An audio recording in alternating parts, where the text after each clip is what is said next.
Live broadcast on April 22,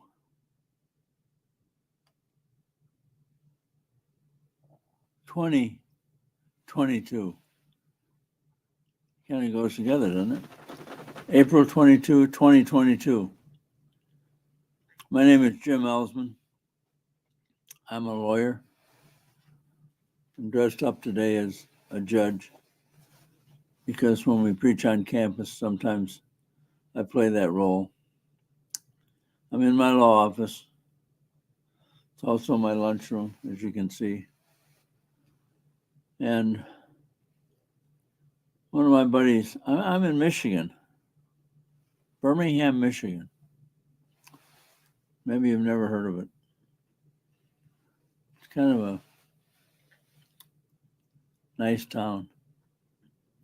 Nice restaurants, nice shopping. Not shopping centers, but private little boutiques. Horrible. Prices are high. A lot of lawyers, a lot of bankers. It's kind of the wealth center north of Detroit. And Detroit doesn't have any south because it goes south into Windsor, Canada. Yeah, Detroit's on a river. It has no south. It has an east and a west and a north. I was trying to tell you about this Dr. James Weber that talked me into doing this broadcast. Something having to do with StreamYard. I paid a lot of money, and I mean, he's gotten me hooked. Just it's shameful, but the guy has no shame. And he really down deep wants me to pump his books. Look at that. The guy's a major writer. There are about 10 of these different books, all of them glorifying Jesus. And he's going to feel better if I pump him up a little bit. But let me give you his. I'll give you his phone number. He doesn't mind ministry. Area 503-816-5842. His email, jwww@earthlink.net. His wife is Tony, but she doesn't answer the phone. If you call that 503-816-5842, you'll get the old man. He's been around. I look up to him a lot,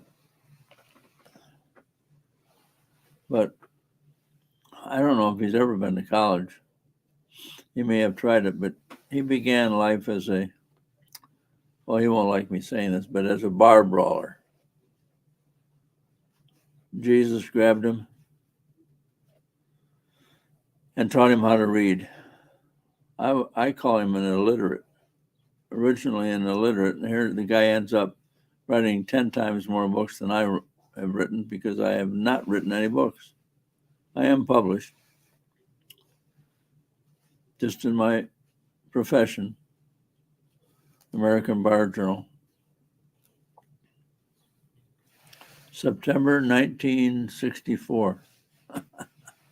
I don't even know if you can find it. What did I write on? I was working for Chrysler Corporation in the legal department at the time, and I wrote an article on international publications for international business. Yeah, we're not talking about New York Times top 10 list or anything like that. Just amongst the profession. I'm not going to say anything more about Weber because I've said enough, and I vow not to talk anything more about him. in future broadcasts. He's taught me how to get on, what is it, StreamYard? I don't even know where I am. I mean, I couldn't get out of this if I tried. I've already paid a lot of money. He's trapped me, and he has no shame.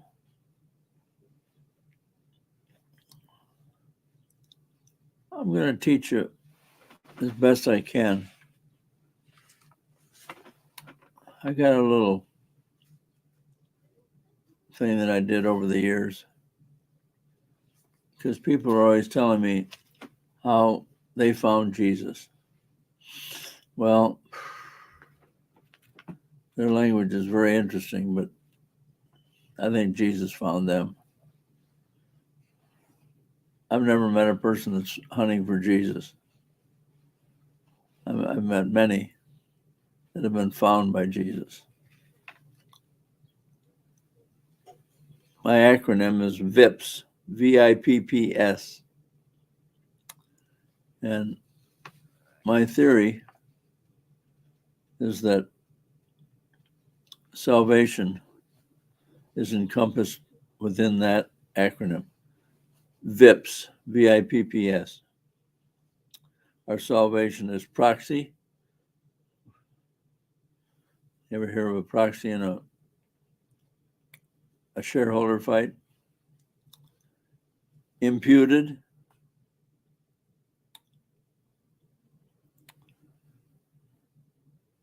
Vicarious, that's the V.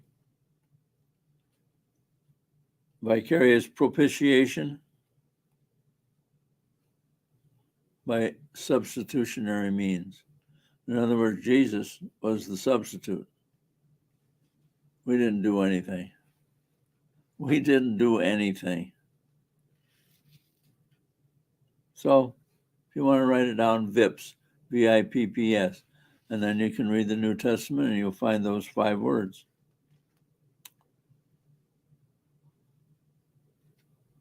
And that's the best way to get answers. It either agrees with the Bible or not. Now, just a short little lesson today.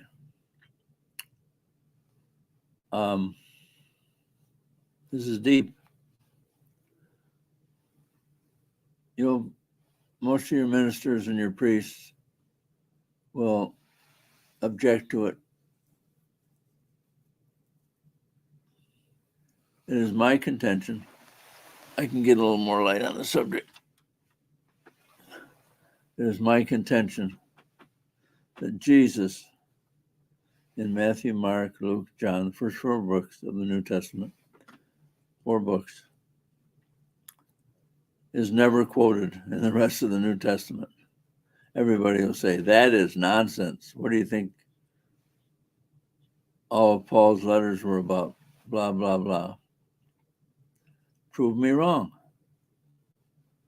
I'll put you on the air. I'll put your comment on the air. There are some ministers out there saying, hey, look at, who's this cuckoo guy with a cowboy hat and a judge's robe teaching blasphemy?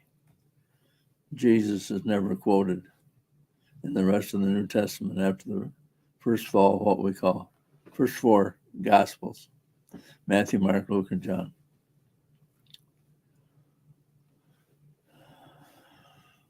I'll give you the reason why I think it's true, and you can check it out for yourself.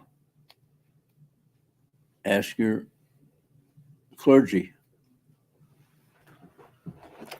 I try to bundle priests and preachers and under one word sometimes, clergymen. I'm a layman. I'm not supposed to know anything. I'm supposed to follow clergymen. Hey,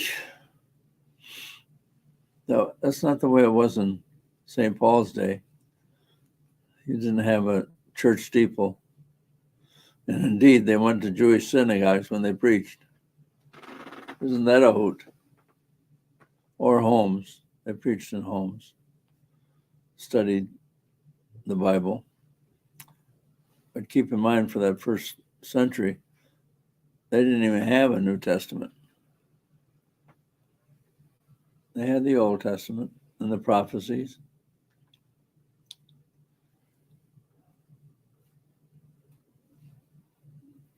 So that's my thesis. This is going to be a short broadcast today for obvious test reasons. We're just coming online with our Quacky Duck StreamYard production. And I'm really doing this for James Weber. And I'm operating my law firm at the same time, and I'm getting an incoming. I'll talk to him. Weber? Hey, listen, I'm broadcasting right now. I know, I'm watching you, and I thought you might need some help, so I thought I'd call and see if maybe you wanted some scholarly input. See, I'll let you go. I just thought I'd touch base with you. He can't stand my success, although I bet could you make some comment? Were you happy that I at least mentioned you in your books? Yes, I'm very jealous. The fact that you're taking over the whole internet. We'll talk to you later. You're doing a good job. God bless you. Keep up the good work. Blessings. Bye-bye. Bye-bye. That's what I mean. We call it the joy of the Lord. What are we selling? Are we selling some downtrodden, depressing? I've got to get him off. He's trying to get back on here. He loves the spotlight. He's gone. Are we selling some depressing form of religion? No, we're selling a man, Jesus Christ, the Almighty, risen from the dead and sitting at the right hand of the Father, from whence he shall come to judge the quick and the dead. So I was drawing to a close before being rudely interrupted by James Weber of Portland, Oregon. If you want to be exact, it's Oregon City. And I'm so shaken now that I just have to quit and push something called End Broadcast. And you can bet that I'm going to call up that Dr. Weber, as I call him, because he's published so many books as an illiterate that he deserves to be called doctor. So do I. I have a JD degree, Juris Doctor, but nobody calls me doctor, and it's somewhat disappointing. On the other hand, I had a professor friend once at the University of Michigan in political science. He said, I don't let people call me doctor anymore. Why is that, Dr. Peek? P-E-K. P-E-E-K. Well, I was on an elevator once, and a woman started having labor pains, going to have a baby. And people were calling me Dr. Peek, and so she turned to me and said, will you help me deliver my baby? He said, never again will I allow people to call me doctor. That's my closing story. I'm going to end this broadcast and talk to Dr. Weber about that rude interruption. Goodbye.